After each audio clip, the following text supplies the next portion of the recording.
Welcome back नाजरीन। वो एक मुहावरा आप सुनते हैं कि अच्छे दिन आएंगे, आपने परेशान नहीं होना। ये पाकिस्तान तहरीक इंसाफ वाले जो हैं वो ये कह रहे हैं कि अच्छे दिन आने वाले हैं। आज जब ये फैसला आया इसका नोटिफिकेशन का, तो उसके ऊपर भी जो बैरिस्टर गौहर साहब हैं, इलेक्शन कमीशन तो नहीं मानता, पीटीआई उनको अपना एडहॉक या कायम मकाम चेयरमैन मानती है, उनको इलेक्ट भी किया हुआ है। वो काफ़ी खुश हमें जो है सुनाई दिए, दिखाई दिए, उन्हें कहा जाए ना, कहा जाए वो तो एक डिफरेंट एंगल से देख रहे हैं, हसन अयूब के एंगल से बिल्कुल मुख्तलिफ है वो। अल्हम्दुलिल्लाह बड़ी खुशी हुई है और सुप्रीम कोर्ट ने डिसाइड कर दिया था, 11 जजेस का फैसला था, अल्हम्दुलिल्लाह आज वो इम्प्लीमेंट हो गया, इसमें कोई दो राय नहीं है। और फर्स्ट टाइम ऐसा हुआ है कि वो लोग जो पीटीआई पे कांटा लगाना चाह रहे थे, वो लोग जो कह रहे हैं इस पे बैन लगाओ, आज उनके लिए बड़ा सबक है अल्हम्दुलिल्लाह। जो हटाना चाह रहे थे, आज फर्स्ट टाइम नोटिफिकेशन हो गया और पाकिस्तान तहरीक इंसाफ नेशनल असम्बली में लार्जेस्ट पार्लियामेंट्री पार्टी बन गई और बन रही है, जिसको 3 करोड़ अवाम ने वोट दिया। 3 करोड़ अवाम ने, ये मोर देन 50% है। ये मेजॉरिटी किसी को अगर मिली है तो ये सिर्फ खान साहब को मिली है अल्हम्दुलिल्लाह। इससे भी आगे बढ़ते हुए साबिक स्पीकर असद कैसर साहब, सीनियर लीडर हैं पाकिस्तान तहरीक इंसाफ के, वो तो तारीखें देना शुरू हो गए हैं कि इस महीने इन तारीखों के दरमियान हमारे पास मेजॉरिटी आ जाएगी और हम हुकूमत बनाएंगे। देखो, मुझे अच्छी उम्मीद है। और किस बुनियाद पर उम्मीद है? देखो, कुछ चीजें आप देख नहीं सकते, लेकिन आपको एहसास होता है, एक्सेप्टेंस होता है, तो उसकी वजह से मैं महसूस करता हूँ कि इंशाअल्लाह ताला आइंदा वक्त जो है ना तारीख इंसाफ का है। मुझे उम्मीद है ये दिसंबर तक जो है ना हालात ठीक हो जाएंगे। मैं जो समझता हूँ, क्योंकि हमारी सीटें इतनी आ जाएंगी कि हम अपनी हुकूमत बना सकेंगे। इसके बाद जो है हम हसन अयूब साहब के दोस्त जावेद लतीफ़ साहब, उनका बयान हसन अयूब साहब की ज़ुबानी ही हम समझने की कोशिश करेंगे कि वो क्या कहना चाह रहे हैं। बदकिस्मती से ये जो बात मैं आज अकेला कर रहा हूं या मेरे साथ आज कुछ लोगों की आवाजें आ रही हैं, ये अगले 2, 4, 6 माह के बाद आपको हकीकत नजर आएगी, जब हर जमात से बंदा बोलेगा और ये कहेगा, इतराफ करेगा कि हमारी जमात से फलां को जितवाया गया और फलां को हरवाया गया। आसिफ गरमानी साहब, वो अभी मेरे ख्याल में वो रिजाइन कर गए हैं। हसन के पास स्टोरी होगी, पाकिस्तान मुस्लिम लीग नून से उन्होंने अलहदगी इख्तियार कर ली है। वो कह रहे हैं कि मुल्क की लीडर इको ही है। देखिए, अच्छा लगे बुरा लगे, इमरान खान इस वक्त पॉपुलर तरीन लीडर है। आप 10 चीजें उसके खिलाफ कर लें, सजाएं दे दें, जो भी कर लें, what about his vote bank?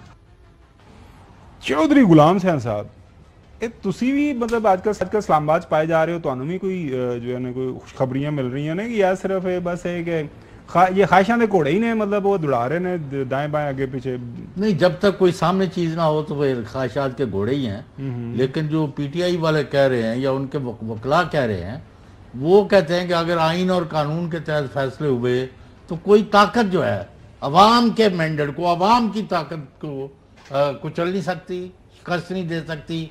Sooner और लेटर पीटीआई इक़्तिदार में आएगी और हुकूमत बनाएगी और उनकी लीडरशिप भी बाहर आएगी। This is what they think and they are very convinced about it, day in day out.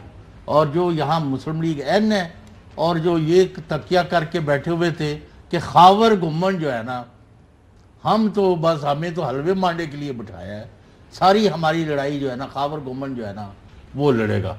वो तलवार लेके, वो वहाँ से बर्छियाँ मंगवा के, वो वहाँ से डांग सोटे मंगवा के, वो शिकारी कुत्ते और कुतियाँ मंगवा के और हांका करेंगे पीटीआई का। इनको ये कुछ चलते रहेंगे और हम मज़े से इक़्तिदार को मतलब एंजॉय करेंगे। This is out. अब उन्होंने कह दिया जी, we are not party with any party, अच्छी बात, नो मैटर व्हाट। अच्छा हसन, आज लाहौर से पीटीआई को एक और खुशखबरी मिली है। आप पता नहीं किस जाविये से आप देखते हैं, वहाँ पे कुछ 12 मुकदमात थे बानी पीटीआई के ऊपर, वो उनको रिलीफ मिल गया है। और जस्टिस अनवारुल हक पन्नू साहब, जस्टिस तारिक सलीम शेख साहब ने समाअत की। आबिद, हाँ, लाहौर से हमारे नुमाइंदे मौजूद हैं, पहले उनसे बात मैं फिर जो फाइनली आपके पास आऊँगा हसन, इसको कंक्लूड करेंगे। आबिद, बहुत शुक्रिया। ये बताइएगा, थोड़ा सा अहवाल सुनाइएगा आज जो कुछ हुआ अदालत के अंदर, और जो सवालों जवाब हुए, कुछ शवाहिद मांगे गए, ताकि लोगों को समझ आए लाहौर में हुआ क्या आज। देखिए जी गुमन साहब, बुनियादी तौर पर 12 जो मुकदमात थे बानी पीटीआई के खिलाफ, उसमें जिस्मानी रिमांड दिया था, 10 रोज़ का इंसदाद दहशतगर्दी अदालत ने, और इस जिस्मानी रिमांड को चैलेंज किया गया था। गुज़श्ता रोज़ भी इसके समाअत हुई थी, आर्गूमेंट दिए थे, बानी पीटीआई के वकील ने, प्रोसिक्यूटर जनरल पंजाब की जानिब से मोहलत मांगी गई थी, तो आज के लिए अदालत ने केस रखा हुआ था। आज प्रोसिक्यूटर जनरल पंजाब जब अदालत में आए, उन्होंने आके अपने आर्गूमेंट स्टार्ट किया, तो अदालत ने फिर मुख्तलिफ सवालात जो है वो उठाए, उन पर उनसे मुख्तलिफ सवालात पूछे कि अगर 1 साल से एक शख्स आपके पास कैद है तो फिर आपने उसे आज तक शामिल तफ्तीश क्यों नहीं किया? तफ्तीशी क्या पूरा साल सो रहा था? अगर उसे गिरफ्तारी चाहिए थी, पॉलीग्राफिक टेस्ट ही करवाने हैं, तो उसके लिए जिस्मानी रिमांड की क्या ज़रूरत थी? वो तो आप तफ्तीश की इजाज़त लेके अदालत से जाके जेल में करवा सकते थे, इसके लिए जिस्मानी रिमांड की ऐसी क्या ज़रूरत थी? इस पर जो प्रोसिक्यूटर जनरल पंजाब थे उनका ये कहना था कि चूँकि बानी पीटीआई 5 माह से जो है वो उस पर थे, ज़मानत पर थे, जिसकी वजह से हम उनको जिस्मानी रिमांड नहीं ले सके, तफ्तीश नहीं कर सके। तो सलमान सफदर जो इनके वकील थे, उनका ये कहना था कि अक्टूबर से लेकर जनवरी तक वो बग़ैर ज़मानत के थे और उस दौरान उन्हें शामिल तफ्तीश भी किया जा सकता था, उनकी गिरफ्तारी भी डाली जा सकती थी, मगर ये तमाम तक बदनीयती पर मबनी कार्रवाई है जो की गई। अदालत ने आज 2-3 बड़ी अहम चीज़ें की। जस्टिस तारिक सलीम शेख ने ये रिमार्क्स दिए कि हुकूमत के पास इस पूरे मुकदमे में कहीं हमें सबूत नज़र नहीं आते, अगर प्रेजुडिस न हो तो मैं तो ये कहूँगा कि मैजिस्ट्रेट को पहले ही मरहले पर डिस्चार्ज कर देना चाहिए था बानी पीटीआई को।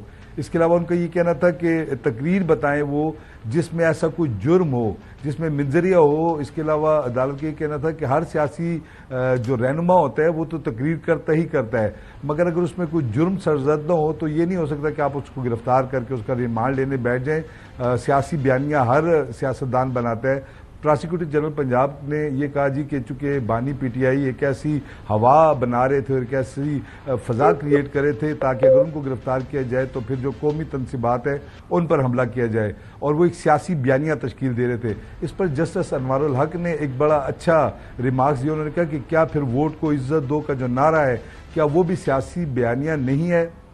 इस पर जो है वो अदालत ने जब अपना फैसला सुनाया तो अदालत ने ये फैसला कुछ यूँ सुनाया कि तमाम जो 12 मुकदमात में जिस्मानी रिमांड दिया गया था उन्हें कलअदम करार दे दिया है। इसके अलावा इसके साथ साथ जो वीडियो लिंक पर उनको पेश किया गया था इस रिमांड के दौरान, उसका नोटिफिकेशन भी पंजाब हुकूमत का उसे कलअदम करार दे दिया। अब चूँकि अभी तो तहरीरी फैसला आना है, चूँकि बानी पीटीआई के वकला की जानिब से न सिर्फ उनकी जिस्मानी रिमांड को उस वीडियो लिंक के ज़रिए पेशी को चैलेंज किया गया, बल्कि उनकी गिरफ्तारी को भी चैलेंज किया गया है। अब तो अगर अदालत उनकी गिरफ्तारी ही गैर कानूनी करार दे देती है तो फिर ये जो 12 मुकदमात हैं, मेरा ख्याल है इससे शायद ही फिर बानी पीटीआई का कोई और ताल्लुक़ रह जाए। और अगर हुकूमत सिर्फ अदालत जो है वो सिर्फ और सिर्फ रिमांड तक रहती है तो फिर उसके बाद भी एक खासी उनके लिए सिचुएशन बेहतर होगी। 249A के तहत वो दरख्वास्त दायर करके किसी भी स्टेज पर जो है। बिल्कुल सही। हसन कोई सवाल करना चाह रहे हैं आप? आज